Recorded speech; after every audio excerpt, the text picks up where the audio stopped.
નમસ્કાર વિદ્યાર્થી મિત્રો, જય સ્વામિનારાયણ. આજે આપણે ધોરણ 11 વિષય ભૌતિક વિજ્ઞાન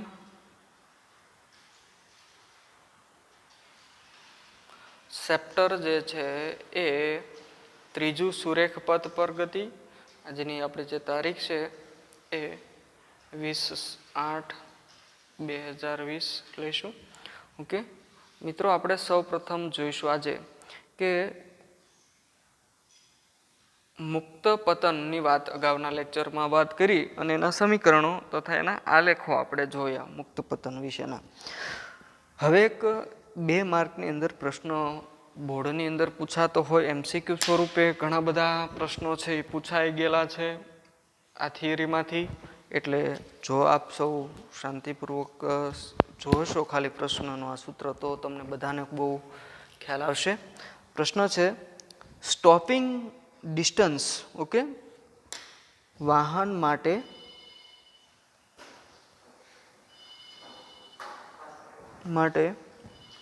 સ્ટોપિંગ ડિસ્ટન્સ અથવા તો સ્ટોપિંગ અંતર, ઓકે, એને ઇંગ્લિશમાં એટલે શું? તમને પ્રશ્ન આવો પણ લખે કદાચ, સ્ટોપિંગ ડિસ્ટન્સ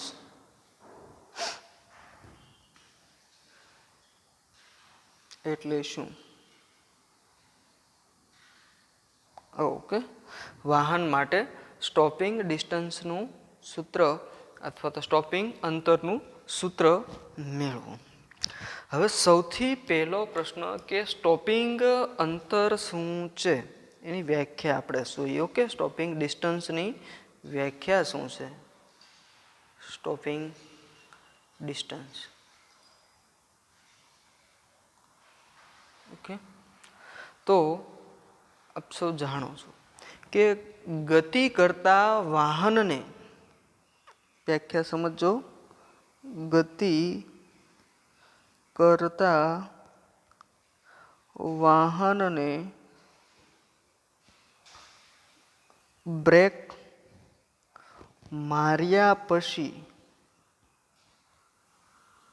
ઓકે, ગતિ કરતા વાહનને બ્રેક માર્યા પછી વાહન ઊભું રહે તે પહેલા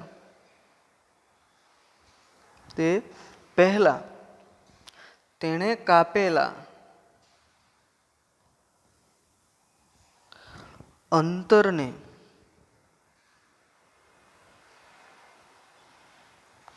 સ્ટોપિંગ ડિસ્ટન્સ કહે છે. એ વ્યાખ્યા થઈ મિત્રો. સ્ટોપિંગ ડિસ્ટન્સની વ્યાખ્યા ફરી વખત આપણે સમજીએ તો માની લો કે હું એક અહીંયા રસ્તો દોરું, કે જસ્ટ નમૂના માટે આપણે દોરવાનું નથી. આ રસ્તો છે. રસ્તા ઉપર કોઈ એક દાખલા તરીકે વાહન છે એ ચાલી રહ્યું છે, ઓકે, આ વાહન છે એ રસ્તા ઉપર ગતિ કરે છે. ત્યારે તે દાખલા તરીકે પ્રારંભિક વેગ v0 થી શું કરે છે તો કે ગતિ કરવાની શરૂઆત કરે છે. રેડી? હવે વાહન જ્યારે અહીંયા પહોંચે, આ O બિંદુએથી માની લો કે ગતિની શરૂઆત કરે અને એ બિંદુ પાસે આવે, અને એ બ્રેક મારે. શું કરે? બ્રેક લગાવે. બ્રેક લગાવે એટલે એ વાહન છે એ બ્રેક માર્યા પછી અહીંયા થોડુંક અંતર શું કરે છે તો કે ઘસડાઈને A થી લઈને B સુધી જતું રહે છે. તો અહીંયા આપણે બ્રેક માર્યા પછીનું આ શું કહેવાય? અંતર કપાયેલું છે. તો આ જે અંતર કપાયેલું હોય આ અંતરને મિત્રો કહેવાય સ્ટોપિંગ ડિસ્ટન્સ, DS કહીએ. DS નો મતલબ થાય S એટલે સ્ટોપિંગ અને D એટલે ડિસ્ટન્સ. તો આને સ્ટોપિંગ ડિસ્ટન્સ કહેવાય. ઓકે, આ અંતર આપણે સૂત્ર વડે મેળવવાનું છે. ખાસ કરીને સમજો, ગતિ કરતા વાહનને શું મારવાનું? તો કે બ્રેક મારો. બ્રેક મારો પછી પણ એ વાહન આગળની તરફ અમુક અંતર કાપીને ઊભું રહે. ઓકે, તો ત્યારે જે અંતર કાપેલું હશે એ અંતરને શું કહેવામાં આવે છે? Stopping distance. મેં અહીંયા તમને સમજાવ્યું છે કે વાહન અહીંથી ગતિની શરૂઆત કરે, અહીંયા પહોંચતા એ વાહનને બ્રેક લગાડવામાં આવે.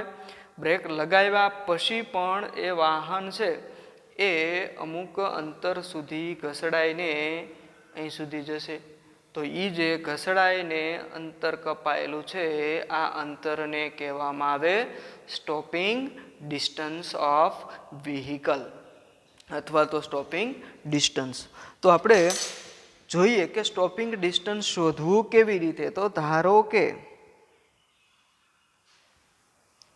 કે વાહન V0 જેટલા પ્રારંભિક વેગથી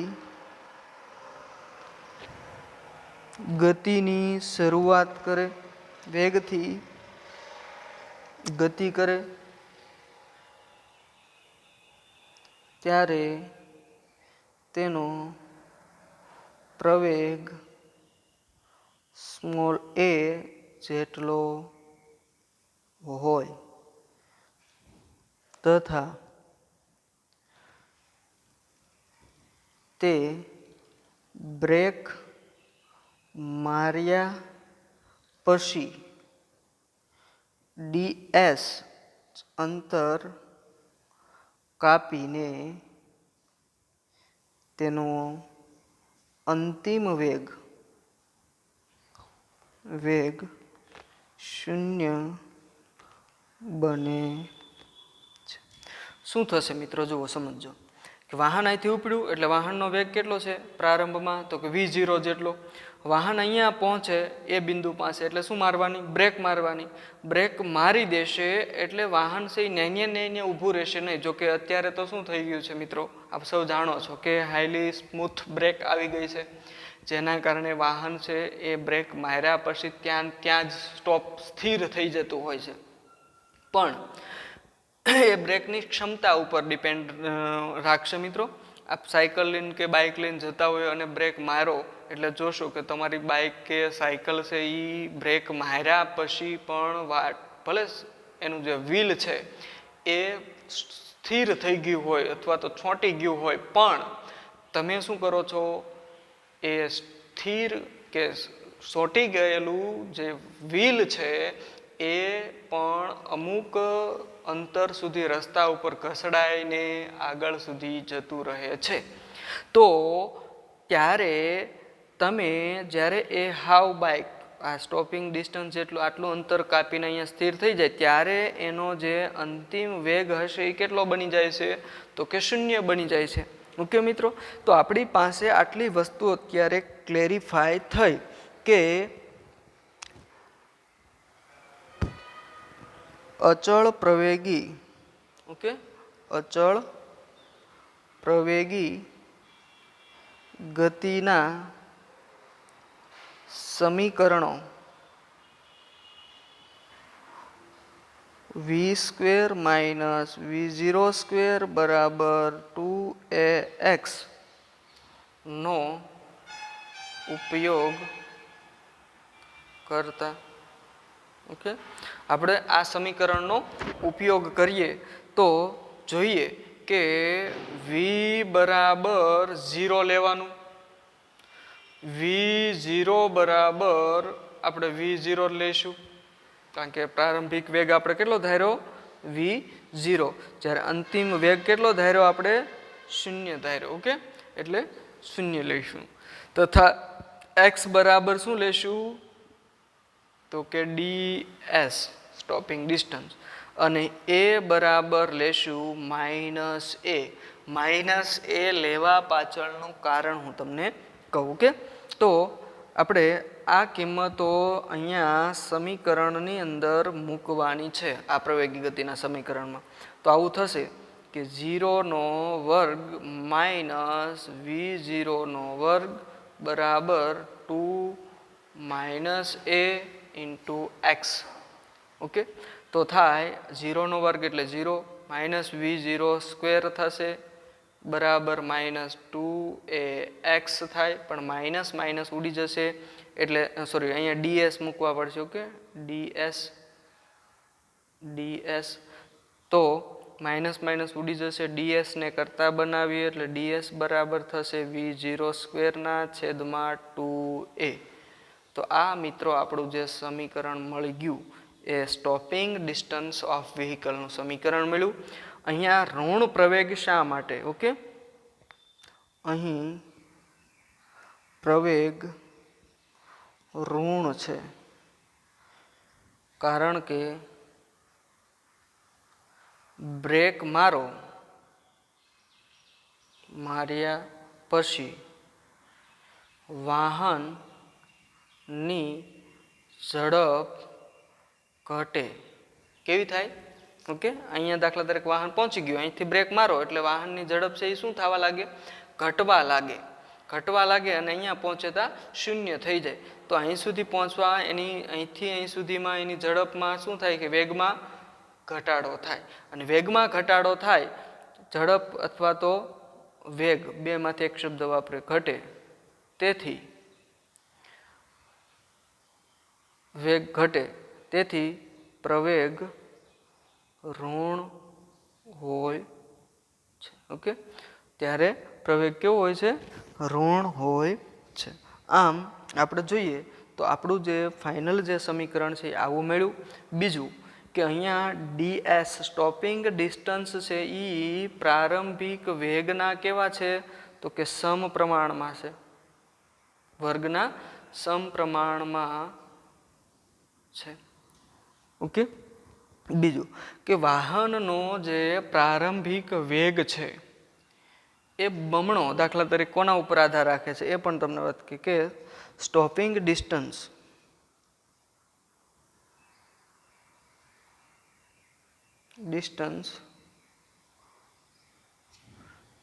કઈ બાબતો ઉપર આધાર રાખે આવો પ્રશ્ન પૂછી શકે એક માર્કમાં. તો સ્ટોપિંગ ડિસ્ટન્સ વાહનના પ્રારંભિક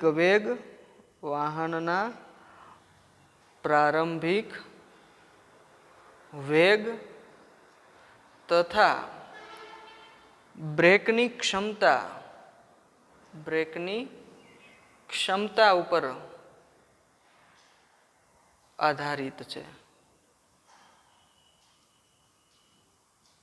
જો બ્રેક સારી હોય તો વાહન છે એના દ્વારા કપાયેલું જે આ અંતર હશે એ ખૂબ નાનું અથવા ઓછું હશે. અને જો બ્રેક છે એ બહુ ક્ષમતાવાળી ન હોય તો વાહન છે એ લાંબા અંતર સુધી કે ઘણું દૂર સુધી ઘસડાઈને એ અંતર કાપી જતું હોય છે. અત્યારે હાઇડ્રોલિક બ્રેક આવે છે મિત્રો, આપ સૌ જાણો છો.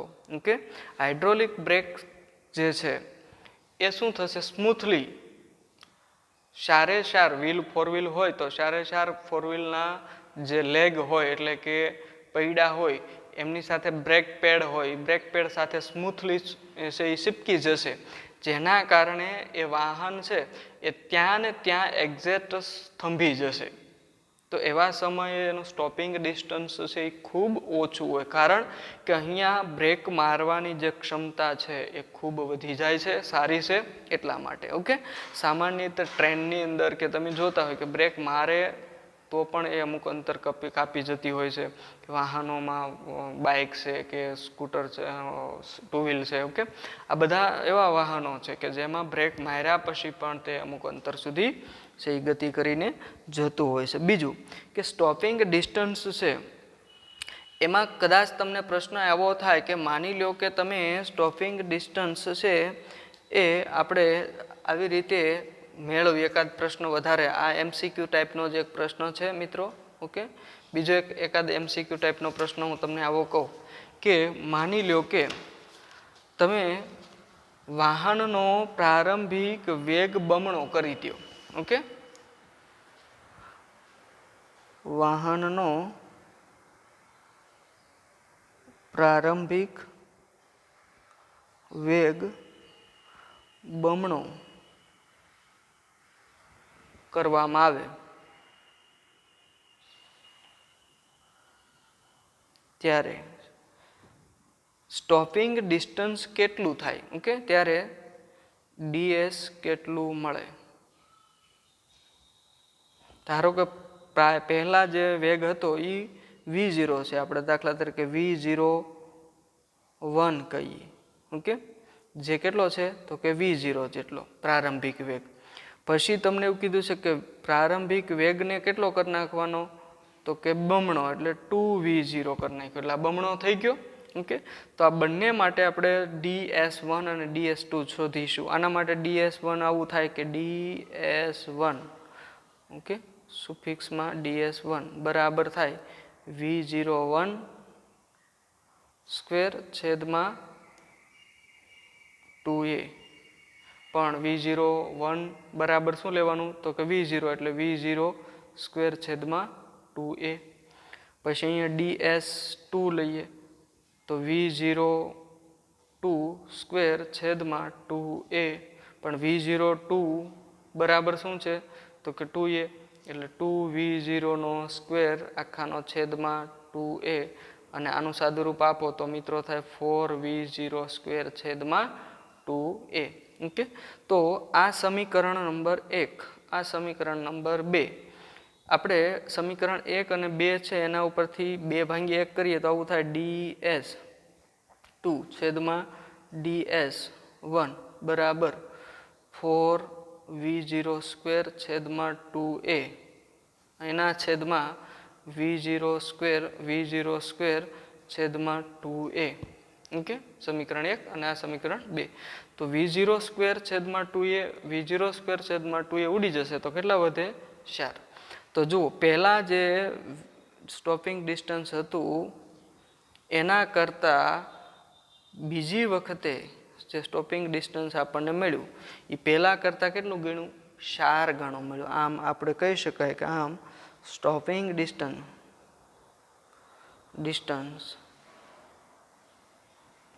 4 ગણું થાય. ઓકે, એટલે તમે આવા પ્રશ્નો પૂછી શકે કે ભાઈ સ્ટોપિંગ ડિસ્ટન્સ અથવા પ્રારંભિક વેગ બમણો કરીએ તો સ્ટોપિંગ ડિસ્ટન્સ કેટલું થાય? પ્રારંભિક વેગ 3 ગણો કરીએ તો કેટલું થાય?